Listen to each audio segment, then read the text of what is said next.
কি ব্যাপার, তোমার আসতে এত দেরি হলো কেন? আর বইলো না, আজকে বেতন দিছে তো তাই আসতে একটু লেট হয়েছে। আচ্ছা ঠিক আছে, তাহলে এখন ফ্রেশ হয়ে নাও। আর শোনো, এখানে 5,000 টাকা আছে, এটা সংসার খরচের জন্য রাখো। তুমি বেতন পাও 25,000 টাকা, সংসারে দাও 5,000 টাকা, আর 20,000 টাকা প্রতি মাসে তুমি কি করো? আমার ইনকামের টাকা আমি কোথায় খরচ করি সেটাও কি তোমাকে বলতে হবে? যেটা দিছো ওটা রাখো।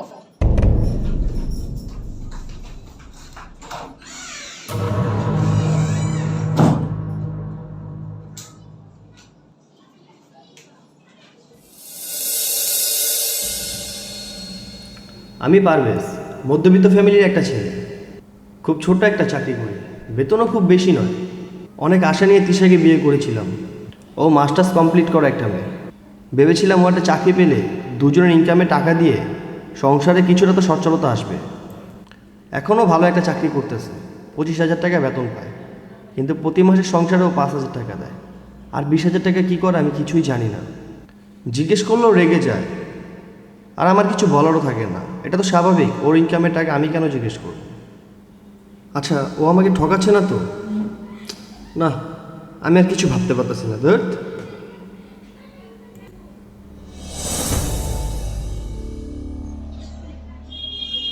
পারভেজ শোনো, আমার স্বপ্ন আমার ছেলেকে শহরের সবথেকে দামি একটা স্কুলে পড়াবো আর একটা ভালো টিউশনিতে দিব। তিশা, তুমি তো জানো আমি ছোট্ট একটা চাকরি করি, অল্প করে গায়ে বেতন পাই। এই সংসারটা চালাতে তো আমি হিমশিম খেয়ে যাই। দেখো, এইসব আকাশ ছোঁয়ার স্বপ্ন আমাদের জন্য না। আমাদের সামর্থ্য যতটুকু অতটুকু দেখাই ভালো। আর সরকারি স্কুলের বাইরে পড়ানোর সামর্থ্য আমার নাই, ইচ্ছাও নাই। না, আমি এত কিছু জানি না আর বুঝতেও চাই না। আমি আমার ছেলেকে নিয়ে অনেক স্বপ্ন দেখছি, ওকে আমি দামি স্কুল পড়াবো মানেই পড়াবো। দামি স্কুল, ভালো টিউশন বলতে বলতে তুমি আমার মাথাটা নষ্ট করে ফেলতেছো। কিভাবে পড়াবো? এত টাকা আসবে কোথা থেকে? শোনো, তুমি এত টেনশন করো না, আমার চাকরির পুরো টাকাটাই আমি জমিয়ে রাখছি। ও বড় হইতে হইতে ওই টাকার পরিমাণ আরো বাড়বে। আর শোনো, সামনের সপ্তাহে তুমি আমার সাথে ব্যাংকে যাবা, টাকাটা তুলবো। কত টাকা? প্রায় 5 লক্ষ টাকা হবে। কি বলো, ব্যাংকে তোমার এত টাকা জমে গেছে? কিভাবে? গত 2 বছর ধরে টাকাটা জমাচ্ছি। তুমি চাকরির পাশাপাশি ওই টাকাটা দিয়ে একটা ব্যবসা করো। ছেলে আস্তে আস্তে বড় হচ্ছে, ওর ভবিষ্যতের জন্য অনেক টাকা প্রয়োজন হবে।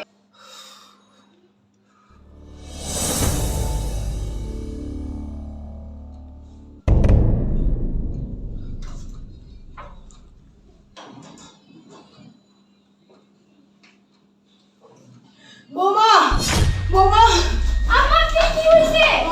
আম্মা, কি হইছে? মা আমার মাথা যন্ত্রণা করতেছে। পারভেজ, দেখো আম্মা জানি কিরকম করতেছে, তাড়াতাড়ি আসো। কি হয়েছে মা? মা জানি কিরকম করতেছে। মা, মাকে মেডিকেল নিতে হবে, ধরো।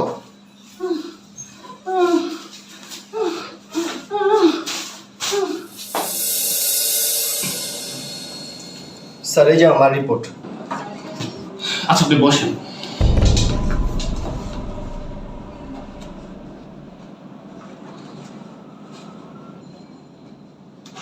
দেখেন, আপনার মায়ের ব্রেনে ক্যান্সার হয়েছে, অলরেডি অনেকটুকু জায়গায় ছড়াই গেছে, তাকে ইমিডিয়েটলি অপারেশন করাতে হবে।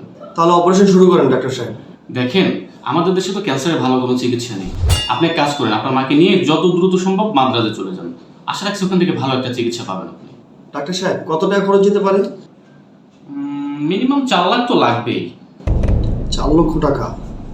এই নেন আপনার রিপোর্টটা। আসি ডাক্তার সাহেব, আসসালামু আলাইকুম। ওয়ালাইকুম আসসালাম।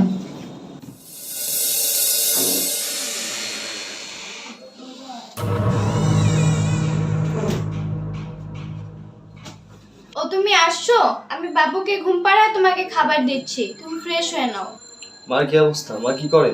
মাকে ওষুধ খাওয়ায় আমি তাকে ঘুম পাড়ায় রাখছি। আচ্ছা, রিপোর্টে কি আসছে? ডাক্তার কি বললো? ডাক্তার বললো মার ব্রেনে ইনফেকশন হয়েছে, এটার ইমার্জেন্সি অপারেশন করতে হবে, নয়তো ব্রেন ক্যান্সার হওয়ার চান্স আছে। বাংলাদেশে এই চিকিৎসা হবে না, মাকে নিয়ে যত তাড়াতাড়ি সম্ভব মাদ্রাজে যেতে হবে। কিন্তু মাদ্রাজে যে অপারেশন করতে অনেক টাকারও প্রয়োজন। এত টাকা আমি কিভাবে ম্যানেজ করি আমি কিছু বুঝতেছি না। আচ্ছা, মার অপারেশনের জন্য কত টাকা লাগবে? মাদ্রাজে গিয়ে মার অপারেশন খরচ সহ প্রায় 4 লক্ষ টাকা লাগবে। আচ্ছা, তুমি এত টেনশন করতেছো কেন? তোমার ব্যবসার জন্য যে টাকাটা দিলাম ওটা দিয়ে মার চিকিৎসা করাও, আর যত তাড়াতাড়ি সম্ভব তুমি মাকে নিয়ে মাদ্রাজ চলে যাও। কি বলো, এই টাকাটা তুমি অনেক কষ্ট করে জমাইছো, ছেলেকে দামি স্কুলে পড়াবে এই জন্য, এখন এই টাকা তুমি মার অপারেশনের জন্য দিয়ে দিবে?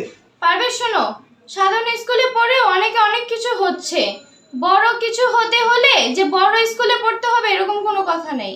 আমরা দুজন যদি ওকে ভালোভাবে গাইড করি তাহলে আমার বিশ্বাস ও জীবনে অনেক বড় কিছু করতে পারবে। দেখো তিশা, তোমার মতো মা যে সন্তান পায় তার দামি স্কুলে পড়ার কোনো প্রয়োজন হয় না। আর পারিবারিক শিক্ষাটা হচ্ছে সব থেকে বড় শিক্ষা। আর যে এই শিক্ষাটা দিতে পারে সে হয় প্রকৃত শিক্ষক, আর যে সন্তান এই শিক্ষাটা নিতে পারে সে হয় প্রকৃত শিক্ষিত।